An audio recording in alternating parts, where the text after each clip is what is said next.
天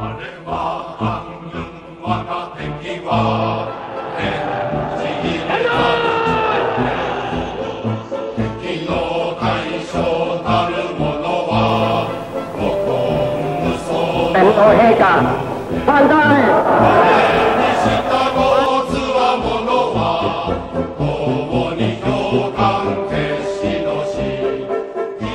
Halo Scooper, kembali lagi dengan kami Historical Scope. Di sini bersama Mimin Ivan. Sebelum ke pembahasan, di sini kami menyediakan layanan donasi untuk pengembangan channel kami Historical Scope agar lebih baik lagi. Informasi lebih lanjut untuk bagi siapapun yang mau berkontribusi atau berpartisipasi bisa langsung ke kolom deskripsi. Melalui channel Historical Scope, marilah kita bersama-sama mengenal sejarah, informasi, dan menjadi saksi sejarah di masa yang akan datang. Pada video kali ini, kita akan membahas mengenai sejarah negeri Sakura yang ikut serta dalam Perang Dunia Kedua. Sebelumnya, kami Historical Scope juga sudah membahas mengenai kronologi singkat Perang Dunia Kedua yang pada akhirnya membawa kita untuk menghadirkan video kali ini. Video tersebut akan kami sediakan untuk para Scoopers di sudut kanan atas.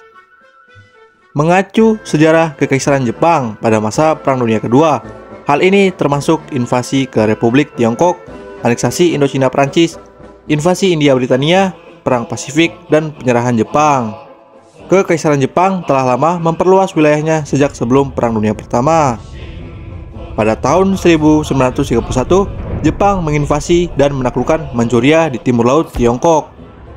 Wilayah Jehol yang berbatasan dengan Tiongkok juga direbut pada tahun 1933. Dan pada tahun 1936, Jepang menciptakan negara boneka serupa di Mongolia Dalam. Perang Tiongkok-Jepang kedua, yaitu pada tahun 1937 hingga 1945, adalah konflik militer yang terutama terjadi antara Republik Tiongkok dan Kekaisaran Jepang. Perang ini merupakan teater Tiongkok dari teater Pasifik yang lebih luas pada Perang Dunia Kedua. Permulaan perang secara konvensional dimulai pada insiden jembatan Marco Polo, yaitu pada tanggal 7 Juli 1937. Ketika perselisihan antara pasukan Jepang dan Tiongkok di Peking meningkat menjadi invasi skala penuh. Perang besar-besaran antara Tiongkok dan Kekaisaran Jepang sering dianggap sebagai awal Perang Dunia Kedua di Asia. Namun menurut Kementerian Pendidikan Tiongkok, perang ini hanya menandai sebuah fase dalam perang 14 tahun yang dimulai dengan invasi Manchuria yaitu pada tahun 1931.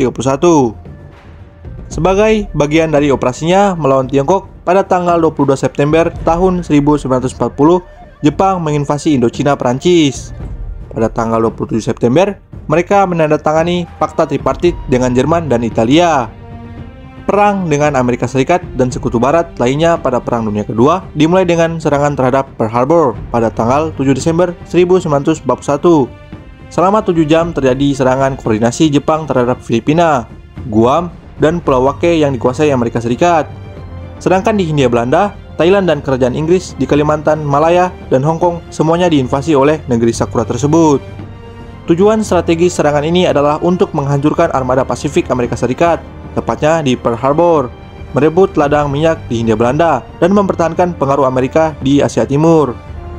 Hal ini juga untuk memperluas jangkauan luar Kekaisaran Jepang untuk menciptakan perimeter pertahanan yang kuat di sekitar wilayah yang baru diperoleh. Tiongkok melawan Jepang dengan bantuan dari Uni Soviet dan Amerika Serikat setelah serangan Jepang ke Malaya dan Pearl Harbor pada tahun 1941.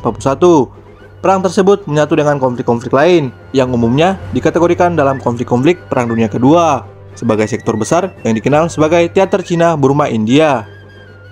Beberapa pakar menganggap Perang Eropa dan Perang Pasifik sepenuhnya terpisah meskipun merupakan perang yang terjadi bersamaan. Sarjana lain menganggap dimulainya Perang Tiongkok-Jepang kedua yaitu pada tahun 1937 sebagai awal Perang Dunia Kedua. Perang Tiongkok-Jepang kedua adalah perang Asia terbesar pada abad ke-20.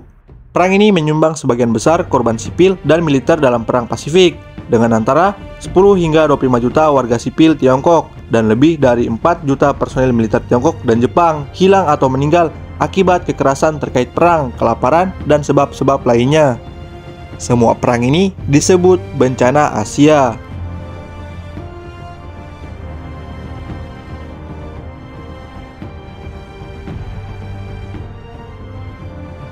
Keputusan Jepang adalah keputusan yang paling menarik yang akan dibahas pada konten kali ini. Keputusan Jepang untuk menyerang Amerika Serikat, tepatnya di Pearl Harbor, masih kontroversial hingga kini. Kelompok-kelompok studi di Jepang telah meramalkan ketika Jepang menyerang Amerika Serikat akan menjadi bencana besar bagi Jepang, dikarenakan perekonomian Jepang sudah terkuras banyak untuk perang dengan Tiongkok. Sebelum Jepang berperang dengan Amerika, ternyata Amerika Serikat telah menerapkan embargo minyak terhadap Jepang di saat Jepang berhadapan dengan Tiongkok. Hal ini membuat Jepang merasa kewalahan, merasa bahwa tuntutan Amerika Serikat untuk menarik diri tanpa syarat dari Tiongkok dan perjanjian non-agresi dengan negara-negara Pasifik lainnya tidak dapat diterima. Dengan menghadapi embargo minyak oleh Amerika Serikat, serta berkurangnya cadangan dalam negeri akibat konflik dengan Tiongkok, pemerintahan Jepang memutuskan untuk melaksanakan rencana yang dikembangkan oleh cabang militer yang sebagian besar dipimpin oleh Osamu Nagano dan Isoroku Yamamoto untuk mengebom pangkalan Angkatan Laut Amerika Serikat di Hawaii. Hal tersebut negeri Sakura lakukan demi untuk menangani embargo minyak oleh Amerika Serikat yang membuat Jepang kewalahan melawan Tiongkok. Pada tanggal 4 September tahun 1941, Kabinet Konoe ketiga Jepang, Perdana Menteri Fumimaro Konoe, bertemu untuk mempertimbangkan rencana perang yang disiapkan oleh Markas Besar Umum Kekaisaran. Wakil Laksamana Isoroku Yamamoto, kepala arsitek penyerangan Pearl Harbor, sangat khawatir dengan perang dengan Amerika Serikat. Yamamoto telah lama menghabiskan waktu di Amerika Serikat selama masa mudanya ketika ia belajar sebagai mahasiswa bahasa di Universitas Harvard, yaitu pada tahun 1919 hingga 1921, dan kemudian menjabat sebagai asisten atasan Angkatan Laut di Washington DC. Memahami bahaya yang melekat pada perang dengan Amerika Serikat, Yamamoto memperingatkan rekan senegaranya, "Kita bisa menjadi liar selama 6 bulan atau mungkin 1 tahun, tapi setelah itu saya sama sekali tidak percaya diri."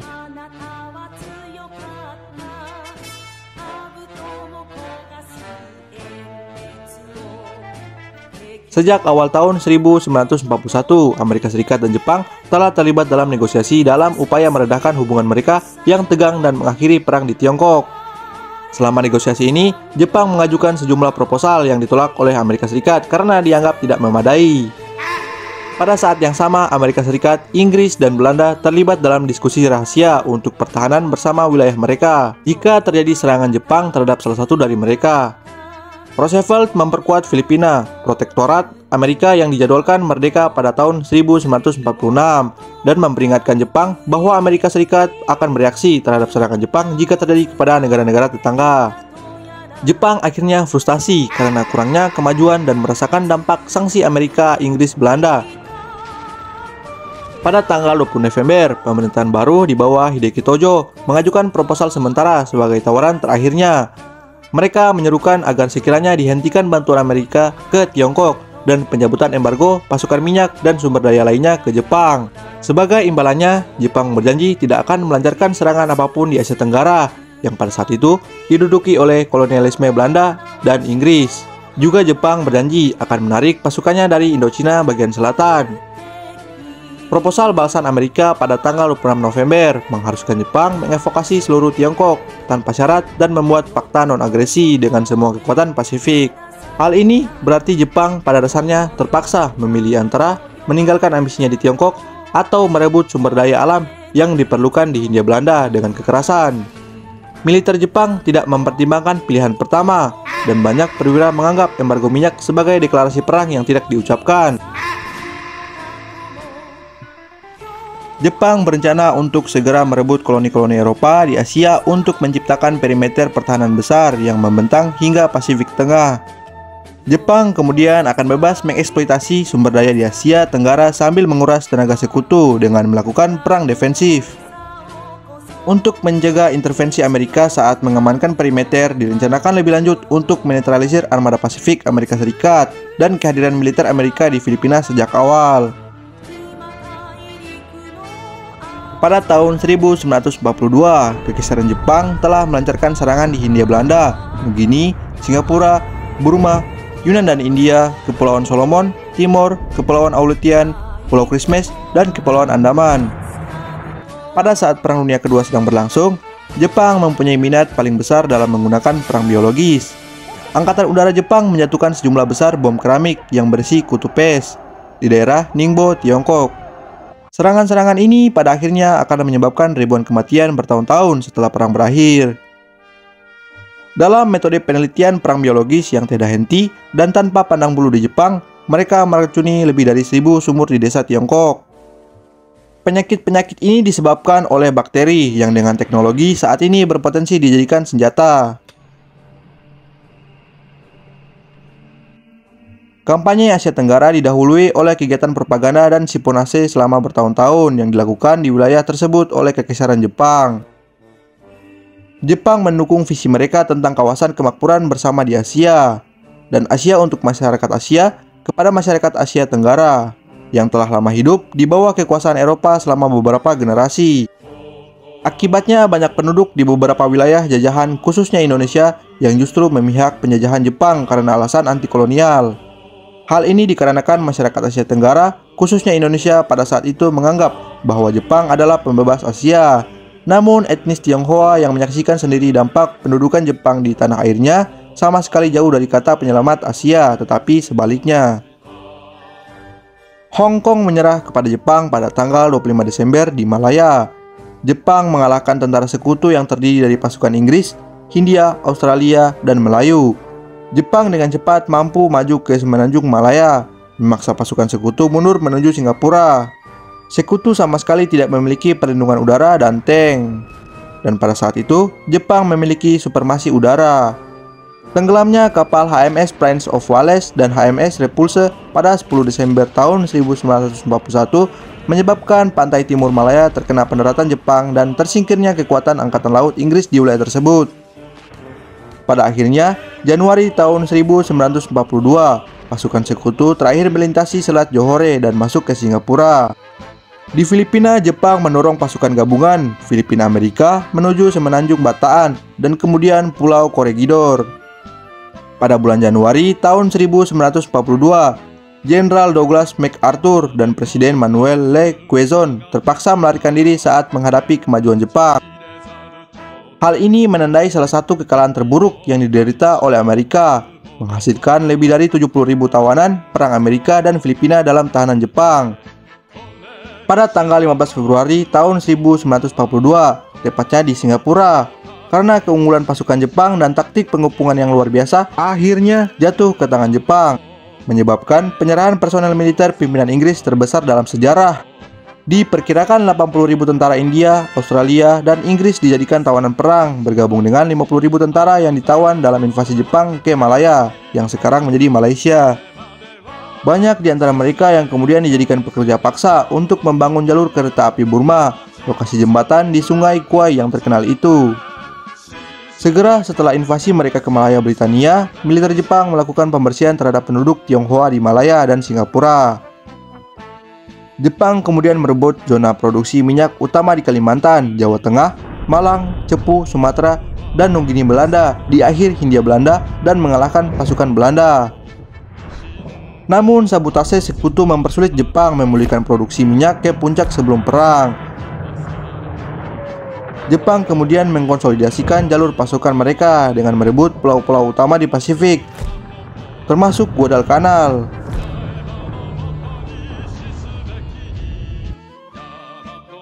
Mungkin cukup pembahasan kali ini sampai di sini dulu. Kami Historical Scope akan tetap melanjutkan materi kali ini ke part selanjutnya. Jadi tetap stay tune di channel Historical Scope. Terima kasih juga kepada para Scoopers yang sampai saat ini masih setia dengan kami. Saya Mimin Ivan, pamit undur diri.